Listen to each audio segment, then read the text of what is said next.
Good afternoon. Welcome to the Analyst. Today we'll be discussing 5 newspaper articles from the Hindu and the Indian Express. The handout for the same will be available in the description of this video for your kind perusal. Please have a look at that. The first article that we'll be discussing today is left-wing extremism, as the Union Home Minister has stated that left-wing extremism will be totally eliminated from the country within the next couple of years. The second article is related to Syria, as there is an escalation in the conflict in the region as Turkish security forces have attacked Kurdish militias in the northern Syria and eastern Turkey. The third article is related to Money Bill, as the Supreme Court will be hearing a batch of pleas challenging the centre's use of Money Bill route to pass various bills. The fourth article is related to the Nobel Peace Prize, which was awarded to Nargis Mohammadi recently. And the final article is related to the FIR registered against NewsClick. Now, the first article is related to left-wing extremism, as the Union Home Minister has stated that it will be eliminated from the country in the next 2 years. This is important in GS3 in the topic linkages between development and spread of extremism. Now, left-wing extremists, they operate in a condition of vacuum, which is created by the absence of the political institutions, absence of the administrative institutions, and they take advantage of the disenchantment which is prevalent among the marginalized sections of the society, and they attempt to capture state power through even violent means. They attempt to overthrow the state governments also. Now, before going ahead and talking about left-wing extremism, let us look at the background, how these conditions came into being. British created and legitimized Jamidars, and this system led to the concentration of the land in the hands of a few, and many were left landless. Post-independence, India tried to take up land reforms, but they were not very successful. Now, this led to a kind of a feeling of resentment. Subsequently, even there is state monopoly over the mineral and forest resources, and this coupled with crony capitalism, this led to even further concentration of wealth, even further concentration of ownership of resources in the hands of a few, and it increased the feelings of resentment among the marginalized sections, among the tribal sections. This gradually led to the formation of tribal associations, for example, Jharkhand Mukti Morcha. And these associations got the support of the Maoists also, and through this Maoist boost, even armed insurgency started taking place. Initially, there were support from Maoist Communication Center and the People's War Group, both of which actually combined and later on formed the CPI Maoist.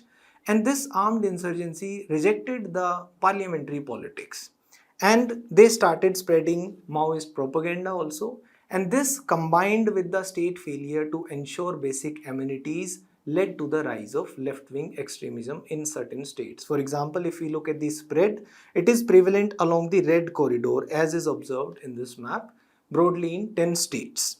Now let's look at a case study of Jharkhand also, although broadly we focus on Chhattisgarh when we are talking about left-wing extremism, but let's have a look at Jharkhand first. In Jharkhand, there is a correlation with mining. For example, in Lohardaga, there is mining of bauxite, which has now exhausted although, but when there was mining taking place, simultaneously there was a steep increase in the Naxal incidents. Likewise in Pakur, where the coal mining started in 1990s, simultaneously there was a steep insurgence in the Naxal related violent activities. Then there were curbs in Chhattisgarh, for example, in early 2000s, and this led to a massive influx of Naxals from Chhattisgarh into Jharkhand, and the intensity in border regions that is higher because they take the advantage of the lack of coordination among the law enforcement agencies of different states, and they try to establish a parallel system of governance also. How, for example, they establish Jan Adalats or Kangaroo courts, because essentially they are taking advantage of the denial of justice through the traditional institutions, and they even establish another systems of governance like people's police, and they issue diktats to people not to cast their votes and to boycott polls, etc. This is just a case study, but these are some of the activities which are related to left-wing extremism. Now let us look at the reasons behind the left-wing extremism and its spread throughout the red corridor. The Bandyopadhyay committee in 2006 enlisted a few reasons. For example, there are some land related reasons, like there is an evasion of land ceiling laws and there is no recognition of the traditional land rights. For example, in the Forest Rights Act, pattas are not issued and it leads to again feelings of resentment. There is encroachment and occupation, encroachment of the tribal land, the forest land, on which there is a community ownership, on which the community has the right to mine the resources or to harness the resources which is illegally occupied. And then there is lack of title to the cultivated land and the poor implementation of the fifth schedule. Then regarding displacement and forced evictions, whenever land is acquired by the government, insufficient compensation or the lack of provisions related to resettlement and rehabilitation led to the rise of left-wing extremism.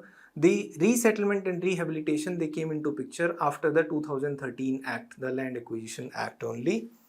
Regarding livelihood, again there were concerns regarding food security, regarding the disruption in traditional occupation, for example the forest produce etc. and the Forest Rights Act.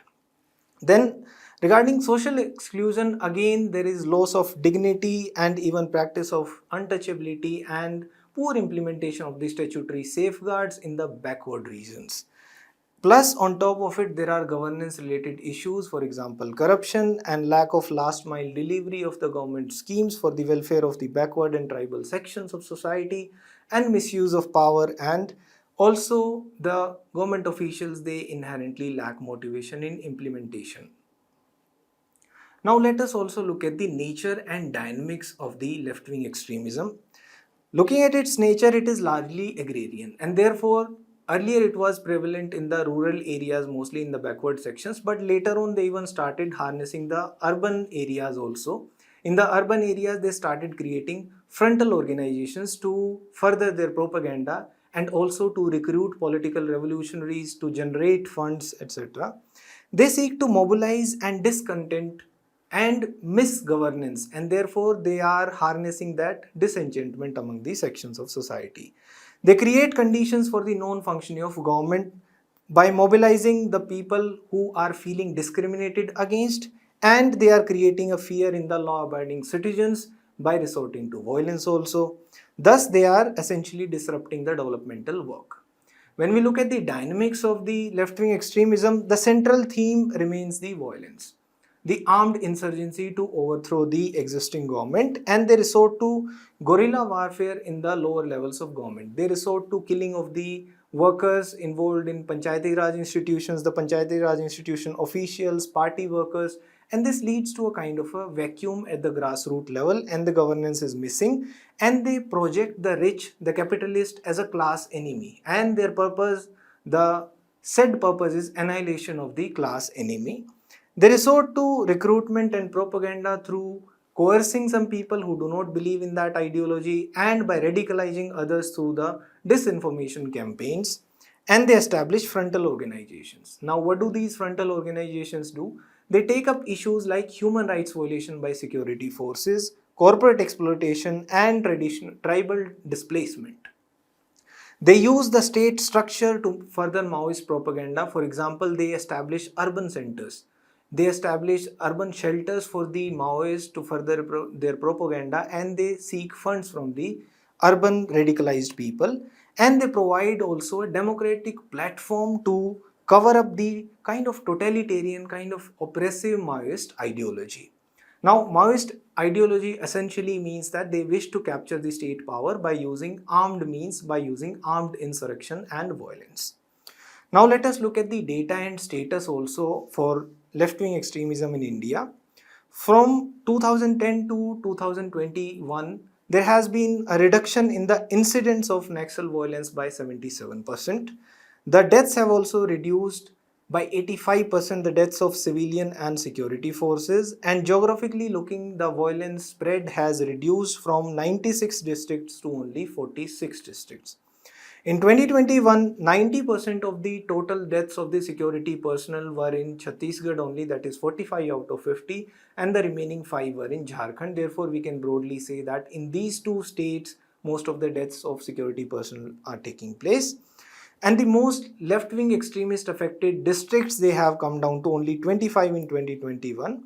And when we look at the data by the Bureau of Police Research and Development from 2018 to 22, that is in the past 4 years, there is a 39% decline in the incidents related to Naxal violence, 26% decline in the casualties inflicted upon the security forces, 44% decline in the casualties inflicted upon civilians, and 24% reduction in the number of districts. That is, only 39 districts remain Maoist infected, left-wing extremism infected.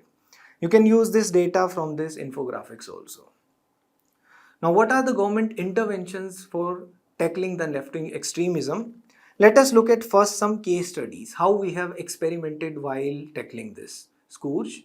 One is the Salvajudam model. In Salvajudam, the practice was that we gave arms to the tribal population. We trained them to tackle the left-wing extremists, but this strategy failed as there were human rights violations also, and the Supreme Court said that this is null and void, and training them as special police officers, that is not correct. Then in Andhra Pradesh, we practiced the Greyhound model. Now, Operation Greyhound was a big success, whereby not only we tackled it like a law and order problem, but we also tried to use local intelligence, and after that we focused on the infrastructure building also to ultimately ensure that people regain their trust in the democratic institutions and the public services gap is fulfilled there. In Nagaland, the government negotiated with the Naga Mothers Association to tackle both the problems of the drugs as well as the left-wing extremism. In Chhattisgarh, some district reserve groups were created, whereby the tribals were trained, the local people they were trained, and because they were well versed with the terrain and they were trained in guerrilla warfare also, plus they were inherently motivated, therefore this also was successful. Then the government came up with the Samadhan doctrine, which is an umbrella scheme, and although police and public order they are state subjects, but the center also assists the states while tackling the left-wing extremism. For example, by giving support through the centrally armed police forces and the India Reserve battalions, and by setting up counterinsurgency and anti-terrorism schools, modernization of the state police, training, sharing of intelligence, coordination among the law enforcement and police agencies of different states, and assistance in community policing and ensuring civic action programs. The government also launched an umbrella scheme, modernization of police forces, within which there are several schemes. For example, there is the security related expenditure scheme, under which the central government reimburses the expenditure which is taken up by the states for security, and the special central assistance to plug in the gaps in the public infrastructure and services in the backward areas. And through the special infrastructure scheme, the central government gives extra funds for developing infrastructure in the left-wing infested areas. And through the civic action program, again it showcases the human face of the security forces. It promotes the interaction of the security forces with the public, with the people, to gain trust. And through the media plan, there are strategies to counter the Maoist propaganda, for example, tribal youth exchange programs. There are infrastructural measures also taken up by the central government, for example, the taking up of Road Requirement Plan 1 and the Road Connectivity Project to ensure connectivity in the left-wing areas. And the left-wing extremist areas mobile tower project also ensures mobile connectivity, and aspirational districts programs specifically focus on the backward areas to ensure that there is no feeling of disenchantment remaining. So rather than treating left-wing extremism only as a law and order problem, the government has taken up a holistic approach of addressing the infrastructural issues and also taking up developmental activities in the region where there is left-wing extremism, and ensuring a winning of hearts and minds of the people also. Now the next article is related to the country of Syria, where the Turkish security forces have attacked the Kurdish militias in the northern Syria and eastern Turkey, and conflict has escalated after a bomb attack in Ankara. This is important in GS2 in the topic Effect of Policies and Politics of Various Countries on India's Interests. Now, before moving ahead, let's look at the map of Syria first. The northern part of Syria is controlled by the Kurdish forces, and the western part around Idlib province is controlled by the jihadists and various rebel groups. Down south, the Golan Heights was seized by Israel from Syria after the 1967 Six-Day War. The rest of the Syrian region is broadly controlled by the Syrian Democratic Forces. Now, let's not get too ahead of ourselves and delve too deep into the Syrian crisis. We'll be taking up after 2011 essentially. In 2011, there were protests against the Assad regime and they eventually turned into a civil war. The West thought that the time of President Assad is over and therefore USA sought the resignation of President Assad. The European Union also started backing of rebels in the country. Various other countries also got involved in Syria, for example, Saudi Arabia, Jordan, Turkey, etc., through their proxies. Now, why did they do that? Because Assad belongs to the Alawite sect, uh, an offshoot of the Shia community in Islam, whereas Syria is a Sunni majority country, and naturally Saudi Arabia wishes to oust Assad from the regime. But Assad got help from Iran, Russia, etc. Russia provided the air support, whereas Iran provided the boots on the ground, which were also supported by Hezbollah, the Lebanese Hezbollah. And this ensured that Assad was in power. And now Arab countries in Syria, they are trying to rebuild their lost bonhomie. Before talking about the ground situation right now, let's also talk about 2015. Before the Russian intervention, most of the Syrian territories were lost from the Syrian forces to the IS, Caliphate, etc., and the rebel groups. But after that, they have recovered almost all the territories. Now, most of Syria, except Idlib and the Kurdish territories, they are under the control of the Syrian forces only.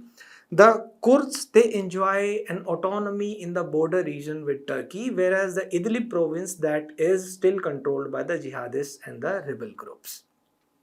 Now let us look at the interests of various countries in the region. First, let us look at the latest entrant, Israel. Israel was adopting a kind of a wait and watch policy since 2011, but in the past few years it has also started bombing in the region. Now, what are the Israeli goals here? It wants to disrupt the Iranian supplies for Hezbollah and other Shia militias because Israel shares the de facto border with Syria, that is Golan Heights, and it wants to stop the militias from advancing towards this de facto border, and it also wants to weaken Iran's presence in Syria. Iran also has its own interests. For example, the only ally of Iran in the region is Syria, and it is also a vital link with Hezbollah, the Lebanese Hezbollah.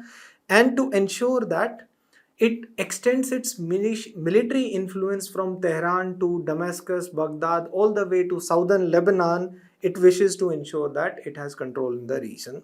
Plus, it wants to build a strategic pressure on Israel also by ensuring the building of military infrastructure and deploying Shia militias in the region.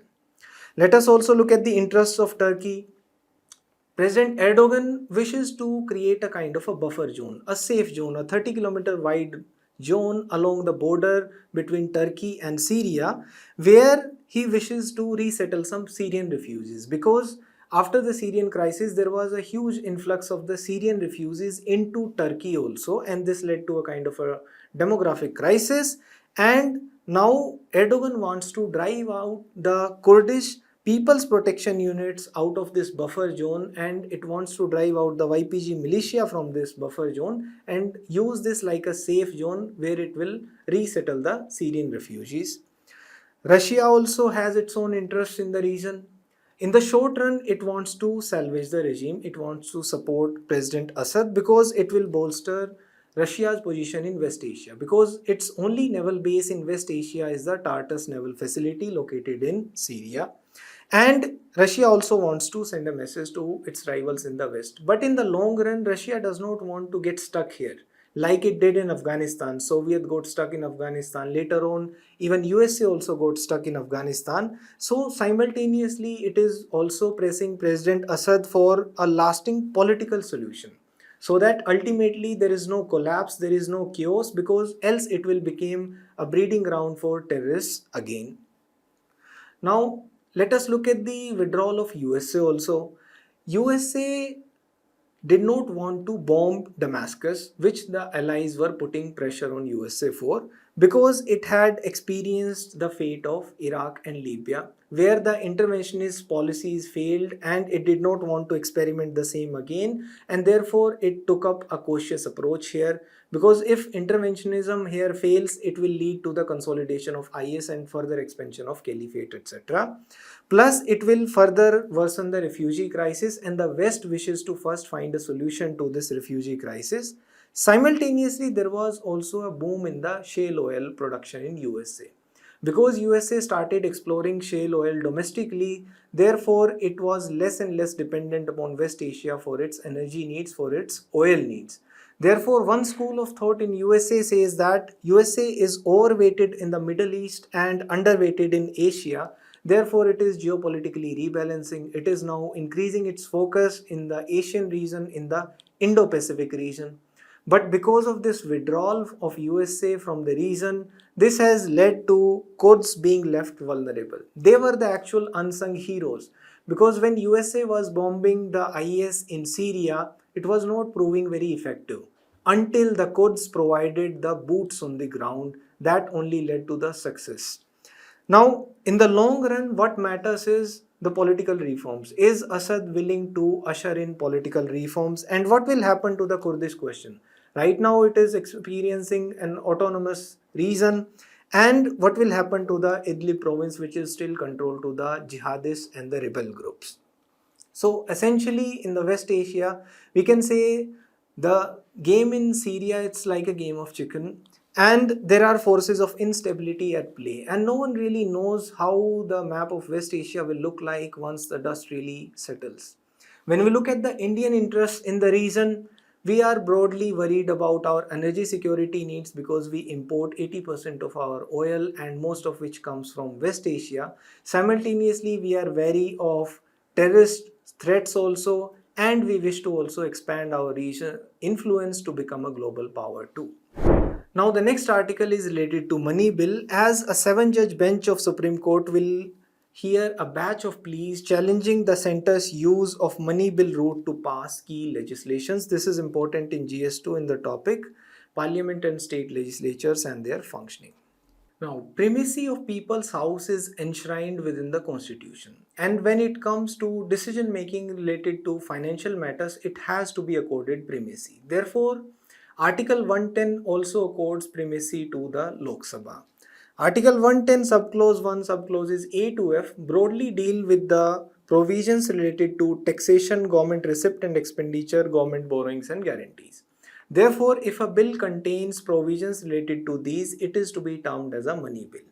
But the expression only contained in the Article 110 ensures that there is no combination of these provisions along with other provisions, then the bill cannot be termed as a money bill. And therefore, it limits the scope of a bill to be certified as a money bill. Thus, it rules out any liberal or politically convenient interpretation of a bill as a money bill. Now, the power to certify a bill as a money bill is vested in the Speaker under Article 110 subclause 3, and the decision of the Speaker is final. Now, why Lok Sabha is given this power? First thing, Lok Sabha MPs, they are directly elected, and therefore they also present a manifesto before the elections, and hence they are accountable to the people. They represent the will of the people, and for economic policies to run smoothly, primacy has to be given to the Lok Sabha. It will ensure that delays are avoided. There are no unnecessary delays in the expenditure which is to be taken up by the government. And the countries where parliamentary system of government is there the directly elected house has the final say in the financial matters. But there are certain concerns of the Rajya Sabha also. For example, the Rajya Sabha, it is deprived of the legislative power. It is deprived of its legislative right, and plus there is no remedy. If a wrong decision is taken or even a bona fide mistake is committed, there is no remedy. And there is no procedure to certify a bill as a money bill. Neither there is any procedure within the constitution nor it is there under the house rules, and it amounts to undermining and bypassing of the Rajya Sabha also, and ultimately it can disrupt the federal equilibrium and disrupt the cooperative federalism also, because Rajya Sabha essentially represents the voice of the states too. Now, what are some suggestions here? One, we can have a consultative mechanism where the parties, MPs can suggest or advise the speaker whether a bill is to be termed as a money bill or not, or a committee of general secretaries of both houses can be formed where it examines the bill and gives its opinion to the speaker whether a bill is to be termed as a money bill or not. Or we can take up the practice like in Britain, where the speaker is required to consult two MPs before certifying a bill as a money bill. Or we can go for a non-partitional speaker model, again where in Britain the speaker is required to resign from his political party after being elected as a speaker. Now, what has been the judicial take till now, whether the speaker's decision here is final or not? In Mohammad Saeed Siddiqui versus the state of Uttar Pradesh, in this case, the court observed that the speaker's decision is not judicially reviewable, even if it is not correct. But again, Article 110, it does not give any unbridled discretion to the speaker, because the violation of the constitutional mandate, it is a kind of a substantive constitutional error. Therefore, the speaker has to make sure that the bill conforms to the provisions which are contained within Article 110. And in Raja Rampal versus the Honorable Speaker Lok Sabha, here the court observed that the clauses which are contained in the constitution, where they are attaching finality to the determination of an issue, they do not altogether oust the court's jurisdiction, even if it is contained within the constitution that the decision of a constitutional authority is final.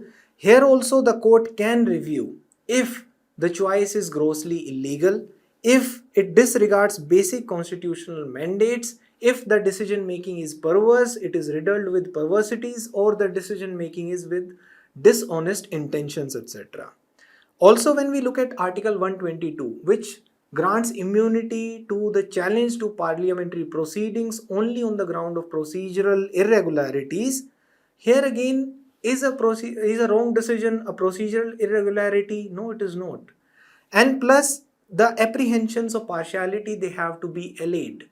And the Rajya Sabha, it should not be deprived of its legislative powers. It should not be deprived of its legislative rights through legislative stratagems. Now, the next article is related to Nobel Peace Prize 2023. The imprisoned Iranian activist Narges Mohammadi won the Nobel Peace Prize in recognition of her tireless campaigning for women's rights, democracy, and against death penalty. It can be used either as an example in essay or in ethics too, and it can be asked in prelims too. Now, Nargis Mohammadi, she fought against the oppression of women in Iran and to promote the human rights and freedom for all.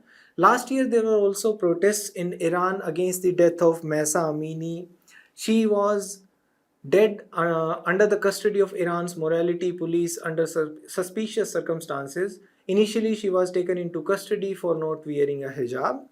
And there are charges of spreading anti-state propaganda and defamation of the state against Nargis Mohammadi, although she is a well-read person who has even studied nuclear physics, and she has protested against death penalty and other kinds of harsh sentences to political prisoners. She has also written a book, White Torture, which gives an account of life under solitary confinement, and it also contains interviews with other Iranian women who had undergone incarceration or punishment. The Nobel Prizes, they are regarded as the highest honors in their respective fields. They were instituted after the will of Alfred Nobel in 5 different categories: physics, chemistry, medicine, literature, and peace. They are awarded annually.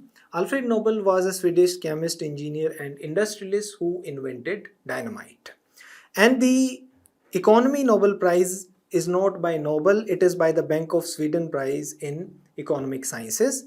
The Nobel Prizes were first awarded in 1901, and the Nobel Peace Prize is awarded in Norway, while the other Nobel Prizes are presented in Sweden.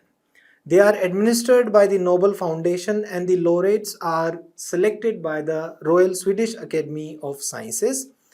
The Nobel Prizes, they are not shared by more than 3 individuals, although the Nobel Peace Prize, it is also awarded to organizations also who have more than 3 members too. And the Nobel Prizes, they are not given posthumously. The next article is related to the NewsClick FIR. The Delhi police has leveled a wide range of charges in an FIR against the NewsClick founder. This is important in mains as this is an internal security concern and it can be used as an example in ethics too, as there is fake news, false propaganda, etc. Now, what are the allegations in this FIR? The funds are coming from China in a circuitous and camouflaged manner and they are distributed to activists allegedly including Gautam Navlakha and the associates of Teesta Setalwad, etc. These are the allegations by Delhi police and they are disrupting the sovereignty of India and it is causing disaffection against the country also. For example, there were attempts to produce maps which were showing Kashmir and Arunachal Pradesh as not the territories of India and therefore it is a concern for the territorial integrity and sovereignty of India. Also, there are allegations of paid news being peddled by the NewsClick and there is allegation of tampering with the electoral processes because NewsClick conspired allegedly with the People's Alliance for Democracy and Secularism and it tried to tamper with the 2019 Lok Sabha elections. It is being accused of criticizing domestic policies and development projects of India and promoting, projecting and defending policies and programs of the Chinese government. For example, they are discrediting the Indian government's fight against COVID. The funds which were received from China, they were allegedly diverted to fund the farmers' agitation and they are also putting up a spirited defense of legal cases against Chinese telecom companies such as Xiaomi and Vivo. Thank you.